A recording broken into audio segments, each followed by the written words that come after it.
Bible tells us of an incredible place we can go after death. Our dwelling would be with God Himself. One of the things I discovered during my near-death, after-death experience is that everything really does matter. I felt, first of all, like I was this precious, beautiful baby, this beautiful child of God that was being held and comforted and reassured. Dead for 15 minutes, trapped under raging waters, and declared a medical impossibility, yet she came back. But what Dr. Mary Neal claims she saw on the other side will leave you speechless. Heavenly beings, divine messages, and a chilling vision of America's future that connects to one of the most polarizing leaders in history. Is this the ultimate proof of life after death, or something far more unsettling? Trapped underwater and left for dead.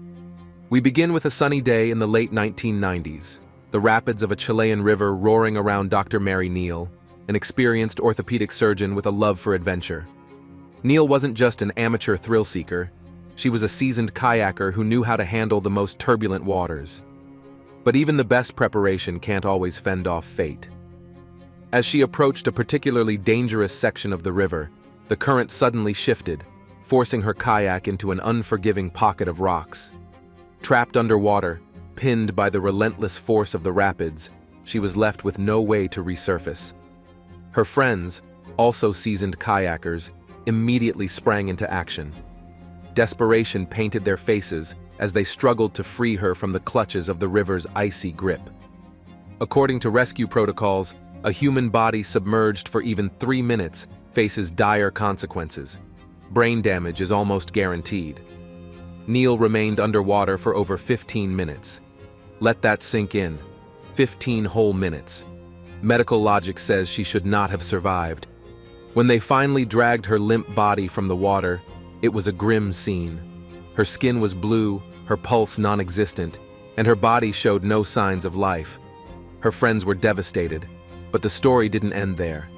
The team began resuscitation efforts, pushing against what seemed like impossible odds. Nearby, paramedics arrived and took over, continuing CPR for over half an hour. Miraculously, Neal's pulse eventually returned. But the bigger miracle? What she claims happened while she was clinically dead. In Neal's words, death wasn't an empty void or darkness. Instead, she found herself in a place bathed in radiant, otherworldly light. Described this light not as a thing, but a presence. Something so alive and warm it defied all human comprehension. Imagine the purest love you've ever felt, amplified 1,000-fold. That's what Neal says enveloped her in those moments. She claimed to have felt no fear, no pain, only peace so profound it made the struggles of life seem insignificant. But the story takes an even stranger turn. Neal claimed she saw herself from above, watching her lifeless body as her friends fought to save her. She remembers feeling detached from it, as though her physical form was merely a shell. According to Neal, she wasn't alone in this heavenly realm. She described meeting beings she interpreted as angels. These beings radiated love and spoke no words, yet she understood their every thought. It was during this surreal encounter that Neal received a message, a chilling one. These beings told her she had to return to Earth, that her time wasn't over yet. Neal resisted. Who would want to leave a place so filled with peace and warmth? But the beings were insistent. Her life still had purpose, and she was meant to accomplish something significant. When Neal awoke, she was in excruciating pain, tethered to machines in a Chilean hospital. Her survival was considered a medical marvel. Not only was she alive, but she suffered no brain damage despite being deprived of oxygen for an unimaginable amount of time. Doctors scratched their heads, searching for an explanation. Neal's family, however, believed there was no earthly explanation. They were convinced it was divine intervention. But was this just the beginning of a bigger story? She saw heaven, and it changed everything. When Dr. Mary Neal opened her eyes in the hospital, she felt like she had been yanked from another world, a world so extraordinary it made Earth seem mundane. What happened during her brief death wasn't just a collection of fleeting images or hallucinations. Neal was adamant. She had experienced a realm more vivid and real than anything she had ever known.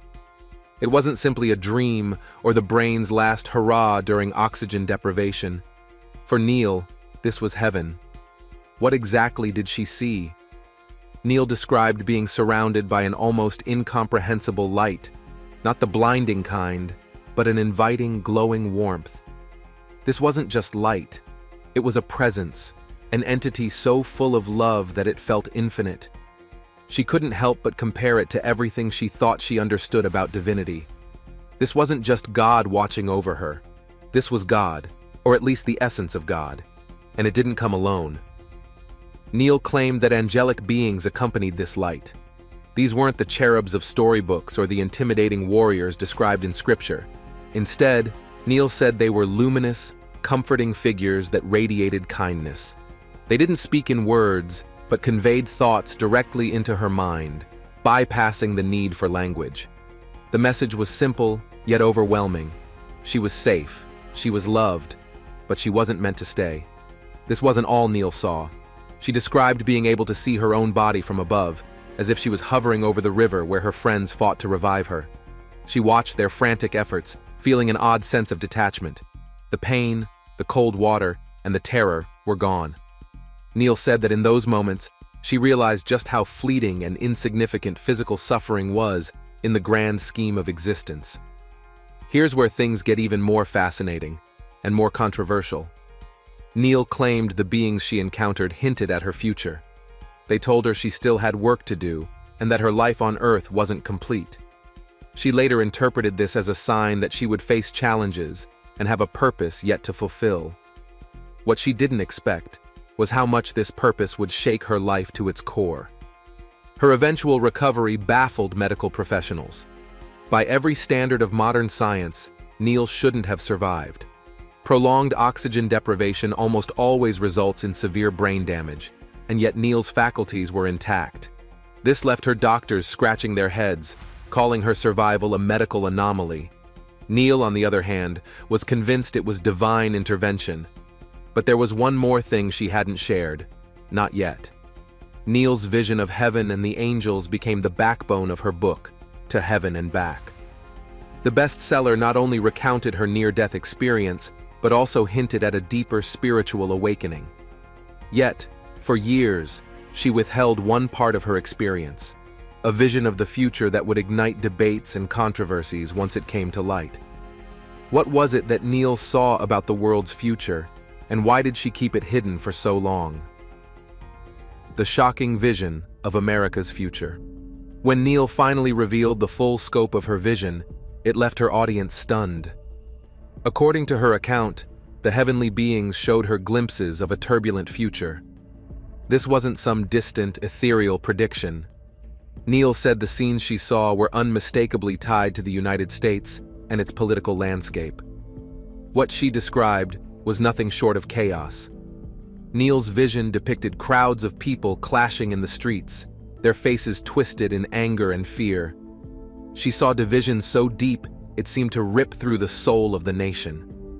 Neal didn't claim to see exact dates or clear details, but the intensity of the vision left her shaken. At the center of it all was a single figure, an unexpected leader who would rise to prominence amidst the turmoil. Here's where it gets even more astonishing. Neal didn't initially recognize this leader. She described them as someone unconventional, someone who didn't fit the mold of a traditional statesman. It wasn't until 2016, when Donald Trump was elected president, that Neal began to connect the dots. The leader in her vision had an unmistakable aura of disruption, someone who wasn't afraid to tear down the status quo, regardless of how divisive it might be. It's important to note that Neal's interpretation of this figure wasn't necessarily an endorsement. She didn't paint Trump as a hero or a villain. Instead, she described him as a disruptor, a tool being used for a greater purpose. In her vision, the chaos surrounding this leader wasn't accidental. It was part of a divine plan meant to expose hidden truths and force the nation to confront its deepest issues. Neal's decision to reveal this part of her vision didn't come lightly. She was acutely aware of how polarizing her claims would be, especially in the highly charged political climate of the 2010s. Critics were quick to accuse her of letting her personal beliefs influence her interpretation. Neal, however, insisted that she was simply relaying what she had seen and felt during her near-death experience. But it wasn't just the image of Trump that sparked debate. Neal also described a broader message she received, a warning that the United States was at a crossroads. The nation, she claimed, was being tested on its moral and spiritual values. The period of upheaval wasn't meant to be easy or comfortable. It was a refining process, a chance for the country to confront corruption and division and choose a path toward renewal. Neal's critics weren't convinced. Many pointed out that near-death experiences are deeply subjective, often shaped by an individual's cultural and personal background. Skeptics suggested that Neal's vision of Trump and political turmoil might have been influenced by her own beliefs rather than divine intervention. Neal responded by acknowledging that she didn't have all the answers. Her message wasn't about convincing anyone, but about sharing what she had experienced. The controversy didn't stop there. Neal's account became a lightning rod for discussions about faith and politics. Supporters saw her vision as confirmation that God had a hand in the events unfolding in the United States. They pointed to biblical stories of unlikely leaders, figures like King David or Moses, as parallels to the disruptive leader Neal described. Detractors, however, argued that such interpretations were too convenient, dismissing her claims as speculative at best. Yet, Neal stood firm. For her, the vision wasn't about endorsing any political figure. It was about understanding a larger spiritual narrative. The chaos she saw wasn't the end of the story. It was the beginning of a process meant to lead toward greater truth and understanding. Neal believed that even the most uncomfortable events could serve a higher purpose if viewed through a lens of faith. But here's the million-dollar question. What else did Neal see in her vision that hasn't been revealed yet? Could there be more to the story, hidden behind the veil of her experience? And how do these unsettling glimpses into America's future connect to the greater purpose she believes lies behind them? Trump and God's unimaginable plan. By the time Dr. Mary Neal began speaking publicly about her vision, the political landscape in the United States had already reached a boiling point. Neal's assertion that Donald Trump was somehow tied to a divine plan immediately sparked outrage, debate, and a storm of controversy. But Neal didn't back down. For her, this wasn't about politics. It was about sharing the unsettling truth of what she had experienced. Let's rewind to the figure Neal saw during her near-death experience.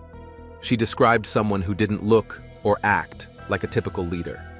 This person wasn't polished, wasn't universally loved, and seemed to attract chaos like a magnet. Neal saw this individual as a disruptor, a lightning rod meant to shake the foundations of the established order. But why Trump? Neal was careful to clarify that her vision didn't explicitly name him. However, the traits of the figure in her vision, the polarizing presence, the ability to expose hidden issues, and the unprecedented disruption, closely mirrored Trump's presidency. Neal interpreted this as a sign that Trump was being used as an instrument of God. This is where it gets fascinating. Neal didn't portray Trump as a flawless savior. In fact, she made it clear that his role wasn't about morality or righteousness, but about his disruptive influence. According to Neal, the chaos surrounding Trump's presidency was part of a divine test for the United States. She believed that God was forcing the nation to confront its divisions, its corruption, and its deeply rooted moral failures. It's important to emphasize that Neal's claims weren't without pushback. Critics called her interpretation far-fetched, accusing her of projecting her own biases onto her vision. Some questioned whether Neal's Christian background had influenced her understanding of what she saw. Neal addressed these concerns head-on, admitting that her faith played a role in how she processed her experience. Still, she stood by her belief that Trump's rise was no coincidence. It was part of a larger plan. Neal often compared Trump's role to biblical figures like Moses or King David, who were flawed yet chosen by God to fulfill divine purposes. In her eyes, Trump's unpredictability and controversial nature made him the perfect candidate to disrupt the status quo. Neal believed that God's plans often defy human logic, and that Trump's presidency was a modern example of this principle. But Neal didn't see the disruption as an end in itself. She believed it was a means to an end, a way to expose the hidden rot within society and pave the way for renewal. This idea sparked heated debates among her followers. Some saw her vision as a call to action, while others viewed it as a troubling justification for chaos. And yet, Neal's conviction never wavered. She saw Trump as a symbol of the greater spiritual battle taking place in the United States. But what happens after the disruptor has done their job? Is the nation ready for what comes next? Chaos leads to a divine awakening. Now, Dr. Neal's vision didn't just stop at the figure of the disruptor. The scenes she described unfolded into a broader narrative, one that she believed held a message for the entire nation. The chaos Neal witnessed wasn't permanent. In fact, she claimed it was a necessary step towards something greater, a spiritual awakening. In her vision, Neal saw the United States standing at a crossroads. On one side was a path of continued division, deceit, and destruction. On the other was a path of renewal, truth, and justice. The choice, Neal said, was up to the people. But it wouldn't be easy. The vision made it clear that this period of upheaval was a test, a refining fire meant to burn away corruption and bring the nation to a place of reckoning. Neal described this process as painful but transformative. She often likened it to the biblical story of Job, a man tested to his breaking point before finding redemption. According to Neal, the United States was undergoing a similar trial. The corruption exposed during this period wasn't a sign of failure, but a necessary step toward healing. This idea resonated deeply with some of Neal's followers, particularly those in religious circles. They saw her vision as a validation of their belief that God was actively involved in the nation's affairs. Neal's supporters often cited her story as proof that even the most chaotic events could serve a higher purpose. But not everyone was convinced. Neal's critics argued that her vision was too vague to be taken seriously. Skeptics questioned the reliability of near-death experiences, pointing out that they often reflect the cultural and personal beliefs of the person experiencing them. Neal didn't deny the subjective nature of her experience, but insisted that the message she received was clear. The chaos was temporary, and the nation was being called to rise above it. One of the most striking elements of Neal's vision was the imagery she described. She saw the United States as a fractured landscape, with deep cracks running through its foundation. Yet, amid this destruction, she also saw signs of hope. Neal described glimpses of people coming together, setting aside their differences, and working toward a common goal. This part of her vision felt especially deep in light of the political and social unrest that followed Trump's presidency. Neal believed these moments of unity were a reminder that redemption was possible, even in the darkest of times. But she also warned that the nation's future depended on its willingness to confront uncomfortable truths. Neal often spoke about the importance of humility during this period of trial.